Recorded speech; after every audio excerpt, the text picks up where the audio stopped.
नमस्कार, मैं हूं राजवीर सिंह होरा। आप देख रहे हैं टेढ़ी बात न्यूज़ का खास कार्यक्रम रूबरू। आज हम आपको एक ऐसी शख्सियत से मिलवाएंगे जो किसी भी पहचान के मोहताज नहीं है। सन 1972 से लेकर आज तक लगातार शहर हित में, जनहित में मुद्दों को उठाते रहे हैं, मुद्दों को लेकर लड़ते रहे हैं। हाई कोर्ट, ग्रीन ट्रिब्यूनल तक मुद्दों को पहुंचाया और शहर के विकास में इनका काफ़ी कुछ योगदान है। उम्र 71 की है और नाम है किशोर। जी हाँ, मैं आपसे मुलाकात करवा रहा हूँ इसमें खास कार्यक्रम में श्री किशोर कोडवानी जी। कोडवानी जी, अब आप विस्तार से बताएं कि इंदौर शहर को लेकर के आपने जो मुहिम चालू करी सन 1972 में, 1972 से लेकर आज तक का आपका ये जो समय रहा, इसमें क्या क्या पड़ाव आए और क्या क्या परेशानियां आई, कैसे आप आगे बढ़ते गए और आज भी आपका वो जुनून इंदौर शहर को लेकर कायम है। राजवर सिंह जी, मुझे याद है नर्मदा आंदोलन जब चालू हुआ था जी, तब मैं नर्मदा आंदोलन की जो टीम थी उसमें एक बहुत छोटा सा कार्यकर्ता था, दरी बिछाना, पानी पिलाना। और जो विकास की भूख थी, जो एक ब्रह्मजाल बना था दुनिया में, उसमें मैं भी बह गया। और नर्मदा 77 में आई।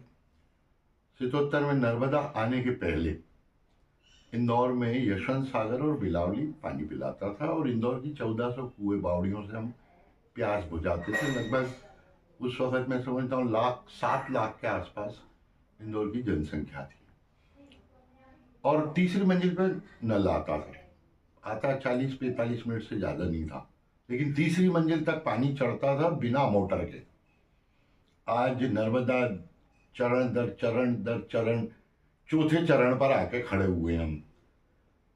हालत ये है कि तीसरी मंजिल तो भूल जाओ, 3 से 13 फीट नीचे गड्ढे में पानी आ रहा है। अब आप बता दो कि जिस शहर में तीसरी मंजिल पे पानी चढ़ता था बिना मोटर के, और दुनिया का सबसे बड़ा अजूबा हमने पैदा किया कि दुनिया पानी से बिजली पैदा करती है, हमने बिजली से पानी पैदा किया। और एशिया की सबसे महंगी योजना है, सबसे महंगा पानी है। और सफलता के इस पायदान पे कि आज भी 45% लोगों के घर तक नल कनेक्शन है। उन 45% के पास भी केवल नर्मदा पर नहीं चल रहे हैं, वो ट्यूबवेल भी उनके यहाँ भी है। और लोगों के यहाँ जिनके यहाँ नल कनेक्शन नहीं है 55% क्षेत्र में, उनके यहाँ भी ट्यूबवेल है। और ट्यूबवेल की हालत ये हो गई कि भूजल मेरे शहर का आज 95% दूषित है। कलेक्टर के पास कोई रिकॉर्ड नहीं है कि कितने ट्यूबवेल की परमिशन उनने दी है।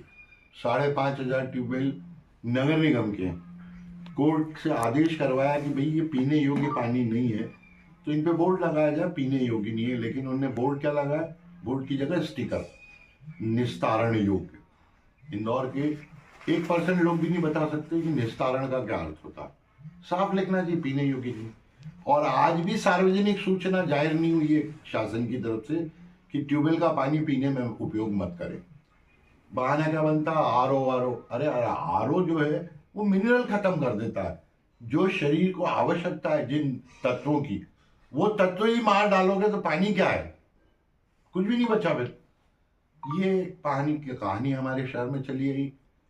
पेड़ों के मामले में नहीं, एक मिनट में आपको रोकना चाह रहा हूँ कि आपने शायद नलकूप और ये जो पानी को लेकर के एक परीक्षण भी करवाया था जिसमें रिजल्ट नेगेटिव ही आए थे, तो वो क्या मामला था पूरा? भाई, लोकोपयोगी लोक अदालत में से एक आदेश करवाया था कि जितना पानी आता उतना टंकियों से सप्लाई नहीं होता, तो जाता कहाँ जी। तो उस वक्त 52 या 53 टंकियाँ थी। एक टंकी गए थे। उसकी उम्र क्या है, आज किस स्थिति में है, क्लोरीन मिलाते हैं कि नहीं मिलाते हैं, ये सारी जांच रिपोर्ट बनी जी। और जलूद से बीजलपुर जो पानी आता था उसका 2 दिन का टूर हुआ था। पूरा इन्वेस्टिगेशन हुआ था। नर्मदा से जलूद, जलूद से वाचू पॉइंट से बीजलपुर। और 72 घंटे फिर मेरी ड्यूटी लगी थी अधिकारियों के साथ बीजलपुर पे कि वहां से पानी डिस्ट्रीब्यूशन के साथ। ये सारी रिपोर्ट देने के बाद भी कोई शासन ने स्टेप नहीं उठाई, और आज भी इतना बड़ा भागीरथ कांड होने के बाद भी किसी भी टंकी पे क्लोरीन मिलाने की व्यवस्था नहीं बनी है। आज भी नर्मदा का जो पानी सोच के चल रहे हैं वो दूषित पी रहे हैं। 20% तो इनकी लेब ने कह दिया कि फेल है। अच्छा, नर्मदा का पानी 20%, नर्मदा का पानी 20% पीने योग्य नहीं है। हाँ, फेल है, वो फेल है। वो भी कहाँ, टंकी के पहले के हिस्से में। बीजलपुर से चलकर टंकी में जाना, टंकी से आपके घर तक आने में वो जांच तो करते ही नहीं है भैया। जबकि मैनुअल में लिखा हुआ है कि अल्टरनेट डे या वीक में 2 बार, इतने नल कनेक्शनों के बीच में इतनी बार आपको साल में, महीने में जांचना है। वो होता ही नहीं है। क्योंकि इसलिए नहीं होता है क्योंकि लेबर असिस्टेंट नहीं है मेरे यहाँ। अभी जाके कल परसों घोषणा की है मुख्यमंत्री ने कि 4 लैब टेक्नीशियन, मतलब जिसकी अथॉरिटी पे, साइन पे किसी पे केस बन सकता है। और दूसरी तरफ क्या कह रहे, फिल्टर पानी, पूरे शहर को भ्रम है। केन बुलाते हैं, जो मिनरल वाटर की केन आती है दुकानों में, या केन जो शादी में बॉटल वाली आती है, बॉटल का पानी आता है, प्लास्टिक के पाउच का पानी आता है, ये सारा ट्यूबवेल बेस है। मतलब क्या है, पैसों से जहर बिक रहा है। कोई कंट्रोल नहीं है मेरे देश शहर में। कभी आपने सुना है कि नगर निगम ने या इंदौर प्रशासन ने कंटेनर, केन, बॉटल, पाउच का पानी सैंपल चेक कराओ? कोई नहीं है। और धड़ से बॉटल का पानी बिक रहा है। ठीक है, इसके बाद फिर आप पर्यावरण को लेकर भी काफी जागरूक रहे, ग्रीन ट्रिब्यूनल तक गए, पेड़ों की कटाई को लेकर भी आपने काफी काम करा है। और अभी वर्तमान समय भी में ये देखने आ रहा कि इंदौर में धड़ल्ले से पेड़ों की कटाई हो रही है। ट्रांसप्लांट के नाम पे मूर्ख बनाते हुए ठूठों को ट्रांसप्लांट किया जा रहा है। इसको लेकर के आप विस्तार से जरा बताइए। शायद आपके हाथ में ये माइक पेड़ों के कारण है। एक समय था जब पेड़ों के मामले में अक्सर आपसे झगड़े हुए मेरे। सन 1982 में प्रेस क्लब के तत्कालिक अध्यक्ष राजेंद्र माथुर साहब ने एक रिपोर्ट जारी की थी कि इंदौर की हरियाली 13% हो गई है, जबकि 21% चाहिए।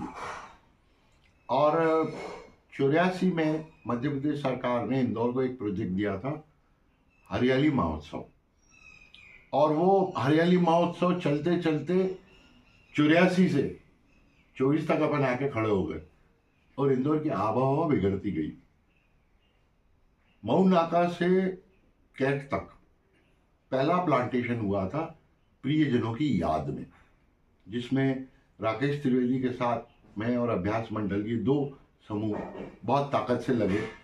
और जब फुटी कोटी रोड वाला रोड चौड़ा करने का बात आई और हमारी आंखों के सामने जब झाड़ कटे, तब मन रोया और फिर आंदोलन पे आ गया। पहले सकारात्मक ज़्यादा सोचता था, रचनात्मक काम करता। उसके बाद लगा कि ये शासन प्रशासन जो है हमको बेवकूफ़ बनाता है, और पेड़ों की कटाई के खिलाफ खड़ा हुआ। और उन पेड़ों की कटाई में आपसे ही अक्सर, क्योंकि कॉन्ट्रैक्ट आपको देती थी नगर निगम, और अक्सर आपसे झगड़ा हुआ। फिर ग्रीन ट्रिब्यूनल गया, पहले लोक अदालत में चला, फिर हाई कोर्ट लड़ा, फिर ग्रीन ट्रिब्यूनल लड़ा। और एक व्यवस्था है उसमें एक्ट में कि नगर निगम कमिश्नर जो है वो पेड़ काटने का अधिकारी जरूर है, लेकिन वो अपनी मर्जी से आदेश नहीं दे सकता। एक कमेटी बनती है, उस कमेटी में कुट्टी मेनन और राकेश त्रिवेदी थे। राकेश त्रिवेदी मर चुके थे, कुट्टी मेनन साहब बीमार रहते थे, तो नेशनल ग्रीन ट्रिब्यूनल ने फिर मेरे को बिठाया। और उस वक्त 7 रोड इंदौर के जो वाइंडिंग होने थे उन पर ये मेरे को ले गए कि आप रिकमेंड बताओ कि कौन से झाड़ काटना है, कौन से शिफ्ट करना है, कौन से छोड़ना है। वो 7 रोडों के बाद मैं समझता हूँ उसको भी 10 साल हो गए, कभी मेरे पास नगर निगम की कोई फाइल नहीं आई कि ये रोड बना रहे हैं, इसके झाड़ काटने की अनुमति चाहिए, रिकमेंडेशन चाहिए। तो किसके जाकर हुए, कोर्ट के आदेश का पालन नहीं करे कोई। और वृक्ष कटाई में एक नियम है कि आपको 1 के बदले 5 लगाना। आपको याद हो तो पिछले साल हमारे मंत्री महोदय ने कहा कि 52 लाख झाड़ लगाएंगे। 10 फीट कम से कम 15 फीट की टेरिटरी लगती है एक झाड़ और दूसरे झाड़ के बीच में। इंदौर का 278 किलोमीटर वर्ग किलोमीटर क्षेत्रफल है, कोई भी बच्चा अंग्रेजी गणित पढ़ने वाला मेरे को बता दे 52 लाख झाड़ कैसे लगेंगे। ये पूरा शहर खेल का मैदान क्लियर कर दे सब निर्माण तोड़ के, तो भी 52 लाख झाड़ नहीं लग सकते, और लग गए। वो कौन सा एक अवार्ड आता है, लिम्का अवार्ड और ग्रीन अवार्ड, क्या वो अवार्ड मिल गए हमको। जैसे कचरे में मिले वैसे उसमें मिले, पानी में भी हमको अवार्ड मिल चुके हैं। और भागीरथपुरा में 26 लोग मार डाले हमने। ये 26 लोग नहीं है राजवीर सिंह जी। आज भी जिला प्रशासन में कलेजा हो अपनी गलती को मानते हुए सही दिशा में जाने का, तो पूरे शहर के हर बूथ 2300 बूथों पे 5-5 सैंपल पानी के करवा के देखना चाहिए, और मेडिकल रिकॉर्ड देखना चाहिए कि पानी जनित बीमारियों से पिछले 10 साल में किस दर से लोगों की मौत बढ़ी है और उस पर दवाइयों का खर्चा कैसे बढ़ा है। आज 300 रुपए पानी देने के बाद भी शुद्धता की बात ही नहीं हो रही है। पानी देने की बात नहीं हो रही है, एक दिन छोड़ के देते, कहीं हफ्ते में 2 बार मिलता है, कहीं 24 घंटे मिलता है। ये भी है कि 24 घंटे मिलता है। आज जितने होटल है, आप मुझे बता दो किसी भी होटल में पानी की खपत तो हो रही, टैंकर कभी लगता है वहाँ, तो कहाँ से आ रहा पानी? या तो ट्यूबवेल से आ रहा है या नर्मदा की लाइन आ रही। और इंदौर का जो होटल एरिया है उसको 2 टंकियां पानी सप्लाई करती है, यशवंत क्लब वाली और उसके सामने पीएचई की 2 टंकियां। उस जरा से टुकड़े में 2 टंकियां पानी देती है और कनेक्शन अलग है, ट्यूबवेल अलग है। इससे ज्यादा और क्या आप आंखें खोल के देख सकते हो कि कैसे पानी बेईमानी से बिकता है। और नगर निगम पूरा ढांचा अपनी मर्जी से ऊपर नीचे कर रहा है। भारत सरकार का जल संसाधन मंत्रालय, नोवा वित्त आयोग, और मैंने अभी बीच में 10 राष्ट्र ठंडे निकाले जहाँ ठंड पड़ती 365 दिन, उसमें 200 से 500 लीटर प्रति व्यक्ति खपत है। और भारत सरकार के ये सारे डिपार्टमेंट और भूमि विकास अधिनियम 230 से लेकर 350 लीटर के बीच में प्रति व्यक्ति खपत बता रहे। मेरा नगर निगम सारी प्लानिंग 135 से कर रहा है, 30% लास्ट काट के 90 लीटर सप्लाई बता रहा है। तो कहाँ 350 लीटर की खपत है, 90 लीटर की सप्लाई है, तो पानी कहाँ से प्रबंधन बनेगा और शुद्ध बनेगा या व्यवस्थित बनेगा? अब इसको लेके आगे कोई योजना है आपके पास? बहुत राजवीर जी से अब टूटा सा हूं। एक बीआरटीएस के लिए 12 साल लड़ने के बाद, न्यायालय के आदेश होने के बाद, फाइनल हियरिंग 5 साल न्यायालय नहीं करे, और आदेश होने के भी आज 1 साल पूरा हो गया, अभी तक बीआरटीएस नहीं टूट पाया। किस रोड को चौड़ा करने में इनने 3 दिन से ज्यादा पोखलेने लगाई या जेसीबी लगाई। ये 11 किलोमीटर क्या था, लोहे की रेलिंग थी, 1 दिन का काम था। नगर निगम के पास जितनी जेसीबी और पोखलेने वो लगाते, उसकी 10वां हिस्सा भी लगाते, तो 2 दिन में पूरा वो रोड साफ हो जाता। और 1 साल तक अभी यही खेल रहे हैं, बस लेफ्ट टूटा, राइट तोड़ेंगे, ये करेंगे, वो करेंगे, सिवा मजाक के कुछ नहीं है। अच्छा, ये बताइए, इंदौर की जो सफाई की व्यवस्था है, कचरा प्रबंधन को लेकर के भी आपने लड़ाई लड़ी, आप हाई कोर्ट तक गए, इसके बारे में थोड़ा विस्तार से समझाइए कि ये जो इंदौर के अंदर सफाई का जो अभियान चल रहा है, जिसमें लगातार 8वीं बार इंदौर को सफाई का खिताब मिला है, इंदौर की आबादी को, इंदौर के नागरिकों को शायद ये पता नहीं है कि ये इसका पूरा श्रेय आपको है, जो आप सफाई और कचरा को लेकर के हाई कोर्ट तक गए, और हाई कोर्ट से क्या निर्णय हुआ वो आप थोड़ा संक्षेप में बताएं। 2009 में पहली पिटीशन चली थी लोकोपयोगी लोक अदालत, वहां से बहुत कुछ फैसले होने के बाद फिर इनने पंगा किया कि आप सुन नहीं सकते, तो हाई कोर्ट गया। हाई कोर्ट ने सुनते सुनते कहा कि ये सब अलग अलग करो विषय, फिर अलग अलग लड़ाई चली। फिर उन्होंने कहा कि इस बीच में एनजीटी बन गई। एनजीटी बनी तो बोले ग्रीन से संबंधित केस एनजीटी सुनेगी, एनजीटी लड़ा। और इस पूरी लड़ाई में इंदौर में एक कमिश्नर बन के आए मनीष सिंह जी। मेरे जीवन का पहला दुर्भाग्य है कि मैं किसी अधिकारी के आने के वक्त में उपस्थित था, तो आखिरी जब सब मिलके चले गए, मैंने उनसे जाके मुलाकात की। मैंने कहा साहब, मैं नगर निगम का अवैतनिक कर्मचारी किशोर कोडवानी। बोले आप घर नहीं जाओगे, बैठोगे। उनने पीए से कमरा खुलवाया, बिठवाया। और ये उनने चाय तब तक बोले मेरे बाहर से 2-3 दोस्त आए, इनको मिलके मैं आता हूँ। 5-7 मिनट में वो आए। मेरे से एक शब्द उनने कहा था कि कोडवानी जी मेरे ऊपर भाटा मत उठाना, मेरे को मौका देना, असफल हो तो बात करना। और मैं इंदौर में आया सिर्फ कचरे को लेकर हूँ और कचरा मेरा लक्ष्य। तो हम दोनों में ये तय हुआ कि उनने कहा 3 महीने मेरे को समय दो समझने और करने के लिए। मैंने कहा सर 3 महीने बहुत ज़्यादा होते हैं, 2 महीने। 2 महीने बाद शर्त ये रहेगी कि आप असफल हुए तो मेरा कहना मानोगे, मैं असफल हुआ तो मैं आपका कहना मानूंगा। और वो हमारी जिद चली। कोर्ट में हमने 1-2 बार अफसरशाही भी बताई। फिर जब 3 दिन तक टंगे रहे कमिश्नर मनीष सिंह जी न्यायालय में, और न्यायालय भी बहुत थक गया था, उन्होंने कहा आप बताओ कैसे सफाई हो सकती है। तो मैंने 5P प्लान बना के दिया था कि इस ढंग से मेरा शहर साफ हो सकता है। क्योंकि उस वक्त 3.25 किलोमीटर पे दूरी पे एक कचरा पेटी थी। कोई भी 2.25-3 किलोमीटर आदमी चल के कचरा डालने नहीं जा सकता थोड़ी देर से। और उसमें मैंने इनसे कहा था कि 52,000 मेरे शहर के बिजली के खंभे, एक खंभा छोड़ के एक खंभे पर एक बकेट लगा दे। और सुबह के समय नगर निगम की गाड़ी निकले 11 बजे बाद, क्योंकि 11 बजे तक घरों की सफाई होती है, तो वो बकेट लेती हुई जाएगी। और आज आप उल्टा देख रहे हो कि सुबह 7 बजे आके भोंगा बजता है, 7 बजे आप कचरा बाहर देते हो उसको, 9 बजे 8 बजे आपकी बाई आती है, आपके घर का झाड़ू पोछा करती है और वो कचरा आपके घर रख जाती है। जो शहर में सनलाइट के बीच में कचरा खुला था वो इतना पॉल्यूटेड नहीं करता था जितना आपके घर में कर रहा है। क्योंकि कल सुबह फिर वो 7 बजे उठना है। इसका मतलब पहले जहां सड़क और बाहर से थोड़ी बहुत गंदी हवा आती थी आपको, मीथेन वगैरह गैस, वो आपके घर में आपको अब जहरीला कर रही है। इसके परिणाम तो आपको 5 साल बाद 10 साल बाद और दिखेंगे। और ये कचरा प्रबंधन उस कारण से सुधरा।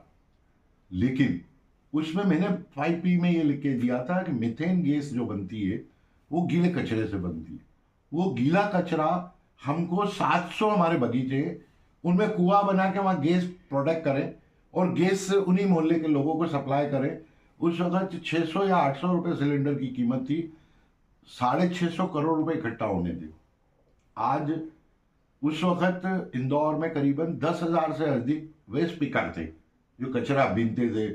लोहा, कांच, पन्नी, कचरा सब अलग अलग बीन के ले जाते थे। वो सारे इनके कब्जे में आ गया माल। तो वो पैसा कहाँ है? मीथेन गैस जो बना के बेच रहे हैं वो पैसा कहाँ है? आज 450 करोड़ रुपए राजवीर सिंह जी कचरा प्रबंधन पे खर्च हो रहा है, जिसमें से 600 करोड़ आमदनी होना चाहिए। मैंने उनसे कहा था कि जिस दिन हमने इसको सस्टेनेबल बना लिया, अर्थ का आधार बना लिया कचरे को, उस दिन दुनिया साफ हो जाएगी। लेकिन हुआ उल्टा। और भारत सरकार ने यदि ये माना है कि इंदौर स्वच्छ शहर है, जबकि उसमें साफ लिखा हुआ है स्वच्छता का पहला लाइन है जीरो वेस्ट। जीरो वेस्ट मतलब जो कचरा बना है, चाहे वो प्लास्टिक का, कागज का, गीला, सूखा, बॉटल का, मेडिकल का, नेपकिन का, या सैनिटरी मटेरियल या बिजली सामान, ये जीरो। आज मेरे को बता दो कौन सी चीज जीरो हो रही है इंदौर में? आपके सामने है देव गोराड़िया। गूगल का आप पिछले 10 साल के 10 फोटो निकाल लो, आपको पहाड़ बढ़ता हुआ दिखेगा। तो कचरा कहां जीरो हो रहा है? केवल खर्च हो रहा है 450 करोड़ और दिखाया जाता है कि कचरा। आप मुझे बता दो, मैं हर साल जब भी एक टीम आती है ढूंढता फिरता हूं उनसे बात करने के लिए कि कहां मिलेंगे। मुझे तो आज तक मुलाकात नहीं हुई, न मेरे पास कभी वो आए। और स्वच्छता का तमंगा कैसा मिलता है ये भगवान ही जाने। ये जरूर है कि सड़क पर कचरा नहीं दिखता। अब कचरा कहां से दिखेगा? जब आपके घर से ले जा रहे हैं और आपका कचरा बाहर है तो दंड। तो फिर हरिजन कामगार 5500 से 6000 कैसे हो गए? 500 मीटर पे एक कर्मचारी लगता है, ये मैन्युअल में। अब 2200 किलोमीटर सड़कें, उस वक्त 1700 थी। 3400 चाहिए थे, 5400 5500 कर्मचारी थे। आज 2200 है तो 4400 चाहिए। 7000 कर्मचारी कर क्या रहे? मुझे बता दो, एक सड़क यदि रोज झाड़ू लगती हो, झाड़ू पे कचरा है ही नहीं सड़क पे तो कहां से?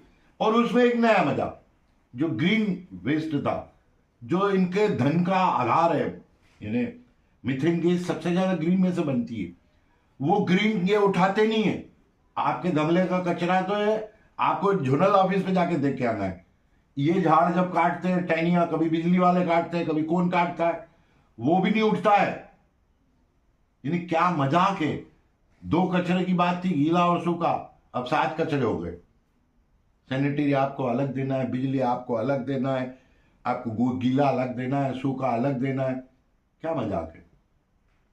क्या मतलब आप घर है आपका या होटल है? 7 तरह के बकेट बना के रखो घर में और इनको 7 अलग अलग दो, और ये 7 फिर कहां जा रहा है ये पता नहीं। सूखा जो कागज का कचरा है वो कितना पैसा जनरेट करता था, आज वो निगम के पास पैसा क्यों नहीं है? गया तो सूखा कचरा इनके पास, पन्नी भी इनके पास गई, बॉटल भी इनके पास गई, तो वो पैसा कहां है मेरे शहर में? प्लास्टिक की बॉटल, अब तो हर जगह प्लास्टिक की बॉटल में पानी, लोग घर में भी बॉटल में पानी पी रहे हैं, वो जरा जरा से पाऊ। कहां है वो उतनी प्लास्टिक? उस वक्त तो इतनी भी नहीं थी। अब इंदौर विकास की ओर अग्रसर हो रहा है, निरंतर बढ़ रहा है आगे। मेट्रो को लेकर के आप क्या कहना चाहेंगे? बहुत बेतुका सवाल है आपका। पहली बात तो हम विकास के अंधे हैं। हमारे शरीर पे क्या प्रभाव पड़ेगा, कल क्या होगा, कल पर्यावरण क्या होगा, प्रकृति का संतुलन क्या होगा, इसका आकलन तो हम भूल चुके हैं। विकास मतलब सीमेंट कंक्रीट। राजवीर सिंह जी, मुझे कहीं से ये रिकॉर्ड लाके दो कि पूरे देश में सीमेंट का काम हो रहा है। सड़कें जो डामर की बनती थी, मुर्रम की बनती थी, वो अब सीमेंट की बनती है। इंदौर की 1 किलोमीटर सड़क लाके दो जो सीमेंट कंक्रीट से बनी हो, आज सीमेंट कंक्रीट की स्थिति में खड़ी हो, सब टूट गई। क्यों? 7 गुना पैसा लगा रहे हम, और वो घातक है मेरे लिए। अब ये जो सीमेंट की दौड़ चली है हमारी दुनिया में, हमारे देश में, क्या नदी का किसी ने आकलन किया है कि उसमें से जो रेती निकाल रहे हो वो उतनी उसमें आ रही है? आपने उसको भी खाली कर दिया तो उसके जीव जंतु भी मर गए, और जो थोड़ी बहुत मछलियां हैं जो खा रहे हो आप, वो आपके शरीर में उतनी जो जीवाणु, आपका शरीर पूरा जीवाणु से चल रहा है। और पानी, धरती में भी 70% पानी है, आपके शरीर में भी 70% पानी। प्रकृति में जो जीव है आपके शरीर में भी उतने जीव है, जिसको आप बैक्टीरिया कहते हो या अणु परमाणु, जो भी शब्द आपके टेक्नोलॉजिकल के, उस पर आप जिंदा है। उसी बाहर भी मार डाला आपने, अंदर शरीर से भी मार डाला उसको, तो आप जिंदा कहां से रहोगे?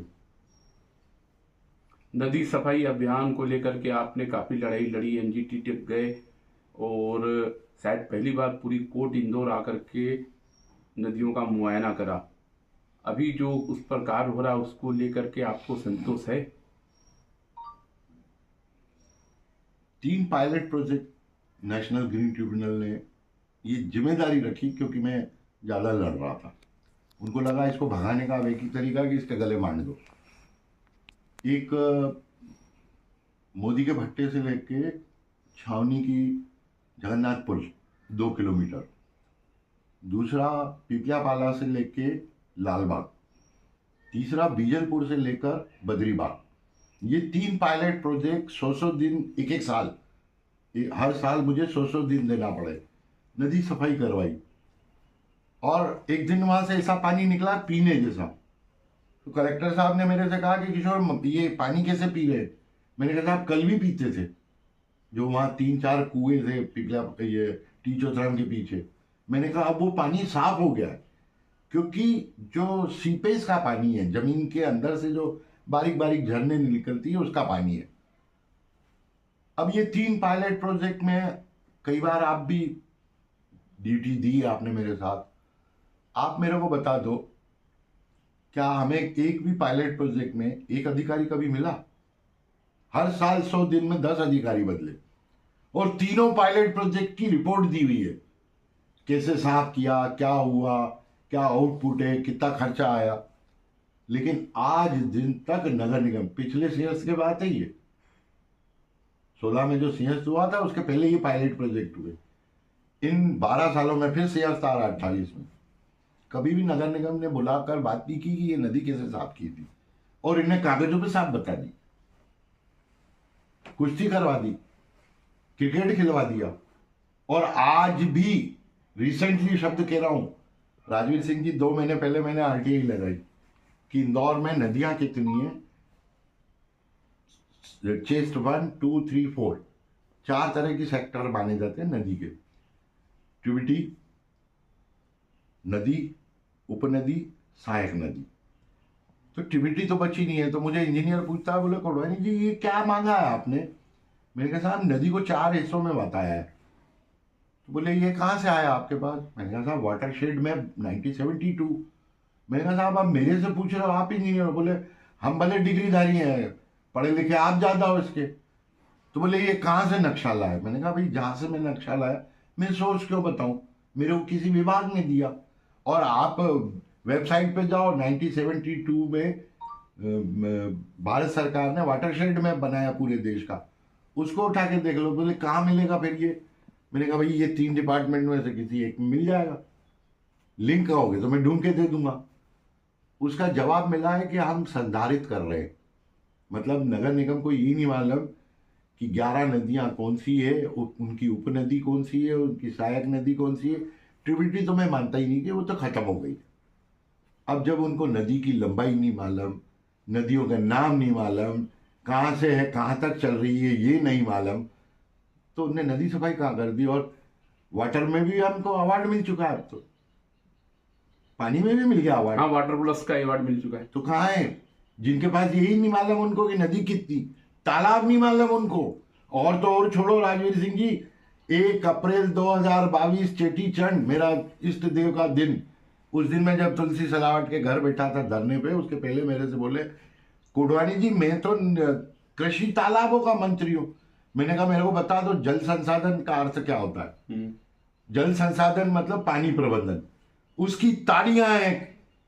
कृषि तालाब, कृषि नदियां, भूजल, पीएचई, डब्ल्यूआरडी, ये अलग अलग उसकी ताड़ियां हैं। इसके अल्टीमेटली मालिक तो आप हो।